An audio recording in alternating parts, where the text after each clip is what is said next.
नमस्कार दोस्तों अगर आपका भी बुखार बहुत दिनों से ठीक नहीं हो रहा है और आपकी ब्लड रिपोर्ट में मलेरिया पॉजिटिव आया है, यानी कि आपको मलेरिया हो गया है और बहुत ठंड लगाकर बुखार आ रहा है, हड्डियों में दर्द हो रहा है, तो आप इस वीडियो को एक बार पूरा देख लेना। नमस्कार दोस्तों, मैं हूं राज वर्मा और आप देख रहे हैं अपना डॉक्टर राज यूट्यूब चैनल को। तो पहले चैनल को कर दिए सब्सक्राइब, साथ में जो घंटी वाला निशान हो उसे ऑल पे टच कर दिए ताकि आपको ऐसे ही वीडियोस को नोटिफिकेशन मिलते रहें।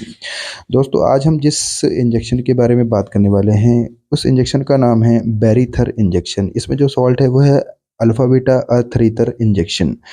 ये इंजेक्शन इंट्रामस्कुलर लगाया जाता है, यानी कि इसे मांस में ही लगाया जाता है, बैक साइड में।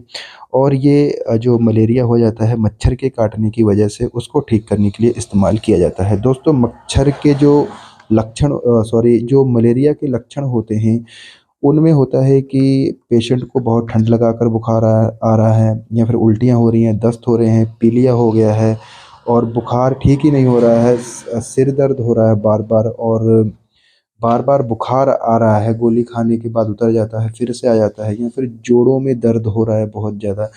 तो ये सब लक्षण होते हैं मलेरिया के। अगर इनमें से कोई भी दिक्कत है तो आपको अपनी ब्लड टेस्ट ज़रूर कराना चाहिए। 99% मलेरिया के लक्षण ही होते हैं ऐसे, ठीक है। और बुखार ना उतरना, ठीक है, ये भी जो मलेरिया के लक्षण होते हैं, तो एक बार ब्लड टेस्ट ज़रूर कराना चाहिए आपको, ठीक है। तो इस इंजेक्शन को दिन में एक इंजेक्शन दिया जाता है इंट्रामस्कुलर, ठीक है। और ये अगर काफ़ी दिन से है तो 5 इंजेक्शन लगते हैं पेशेंट को। अगर मतलब 8-10 दिन से बुखार है या फिर 2-3 दिन से है तो 3 इंजेक्शन ही लगाए जाते हैं पेशेंट को। और ये इंजेक्शन पेनलेस है, यानी कि इसको लगाने के बाद दर्द नहीं होता है, क्योंकि जो मलेरिया के इंजेक्शन होते हैं वो बहुत गाढ़े होते हैं। गाढ़े होने की वजह से वो जल्दी फैलते नहीं हैं, ठीक है। तो उसकी वजह से कई बार इंजेक्शन लगाने वाली जगह पे, लगने वाली जगह पे, वहाँ पे गांठ टाइप बन जाती है और बहुत भयंकर दर्द भी होता है। तो ये जो कंपनी ने बनाया है, ये पेनलेस इंजेक्शन है, ये एब्रेस कंपनी का है और 70 रुपये इसका एमआरपी है एक इंजेक्शन का। और इस डिब्बी में 5 इंजेक्शन होते हैं, 2 ml का एम्प्यूल है। लेकिन दोस्तों ये एक जेनरिक प्रोडक्ट है तो आपको कम प्राइस में भी मिल जाएगा, ठीक है। तो देखिए, अगर मलेरिया है तो अकेला इस इंजेक्शन को नहीं लगाया जाता है, अल्फा बीटा इंजेक्शन को नहीं लगाया जाता है। इसके साथ में आपको फ़ीवर उतारने वाली मेडिसिन भी दी जाती है, जैसे कि सुमो टैबलेट दी जाती है, निमोसिलाइड, पैरासिटामोल, या फिर पैरासिटामोल भी दे सकते हैं। साथ में इसके एंटीबायोटिक भी दिया जाता है, जैसे कि सेफिक्सिम, सेफोडोक्सिम, अमोक्सिक्लेविनेट। मतलब एंटीबायोटिक देना बहुत ज़रूरी होता है, जिससे क्या होता है कि जो बुखार है वो बिल्कुल जड़ से ठीक हो जाता है। तो 3 दिन से लेकर 7 दिन का इसका कोर्स होता है, ठीक है। लेकिन ये 3 दिन ही इंजेक्शन लगाए जाते हैं, 3 इंजेक्शन ही लगाए जाते हैं, या फिर 5 इंजेक्शन भी लगाने पड़ते हैं कई पेशेंट को, अगर बुखार सही नहीं हो रहा है, ठीक है, ठीक है।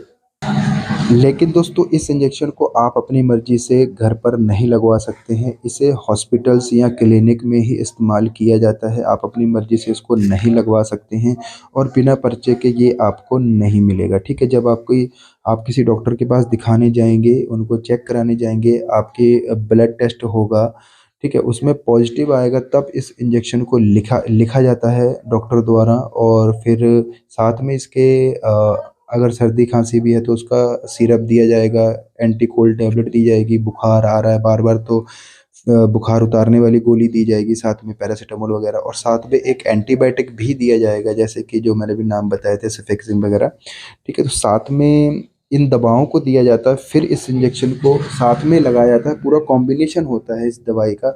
ऐसा नहीं कि आपने अकेले लगवा लिया इस 5 इंजेक्शन को या फिर 3 इंजेक्शन को और आपका मलेरिया सही हो जाएगा, ऐसा नहीं होता है। जो पूरा कॉम्बिनेशन होता है उसके साथ में इस इंजेक्शन को दिया जाता है, ठीक है। और दोस्तों इसके साइड इफ़ेक्ट की बात करें तो इसको लगाने से अगर पेशेंट को खुजली होती है या फिर कमज़ोरी, उल्टी, घबराहट, मतली, चक्कर, ऐसी कोई प्रॉब्लम लगती है इसको लगवाने के बाद, तो अपने डॉक्टर को ज़रूर बताइएगा। तो दोस्तों आज के लिए बस इतना ही। उम्मीद करता हूँ आपकी वीडियो अच्छा लगा तो वीडियो को लाइक ज़रूर कर देना और चैनल को सब्सक्राइब करना ना भूलिएगा। धन्यवाद।